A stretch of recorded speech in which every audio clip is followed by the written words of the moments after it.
चला आज आपण हॉटेल स्टाईल पनीर मखाना भाजी कशी बनवायची ते पाहूया. तर थोड्याशा तुपामध्ये मखाणे पहिले भाजून घ्यायचे आहेत.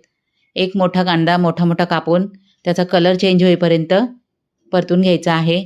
काजू मगज गरम पाण्यामध्ये भिजत ठेवले त्याची पेस्ट करायची. टॅमॅटो 2 उकडून घ्यायचे, ज्याची साल काढून त्याची पण आपल्याला प्युरी करून घ्यायची आहे. आता कांदा काढून घ्यायचा आहे, त्याच्यामध्ये लसूण आणि थोडंसं अद्रक घेऊन याची पण पेस्ट करून घ्यायची आहे. पनीर थोडेसे हलकेसे भाजून घ्यायचे आहेत.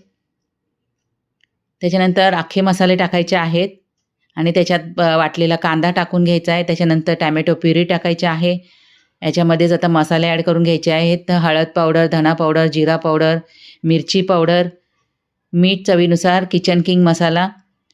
आता हा मसाला आपल्याला एकदम चांगला परतून घ्यायचा आहे. आता मसाला परतून झाला की याच्यामध्ये टाकायचा आहे काजू मगज पेस्ट आणि तीसुद्धा आपल्याला टाकल्यावर परतून घ्यायचं आहे. थोडंसं पाण्याचा वापर करायचा आहे. आता मसाला परतून झालेला आहे. आता याच्यामध्ये टाकायचं आहे पाणी. त्याच्यानंतर याच्यामध्ये चवीसाठी 1 चमचाभर साखर टाकायची आहे. कसुरी मेथी टाकायची आहे. आता याला उकळी येऊन द्यायची. त्याच्यानंतर याच्यामध्ये टाकून घ्यायचे आहे भाजलेले मखाणे, पनीर आणि फक्त 2 मिनटं शिजवायचं. खूप जास्त शिजवायचं नाही आहे. बटर टाकायचं आहे थोडंसं.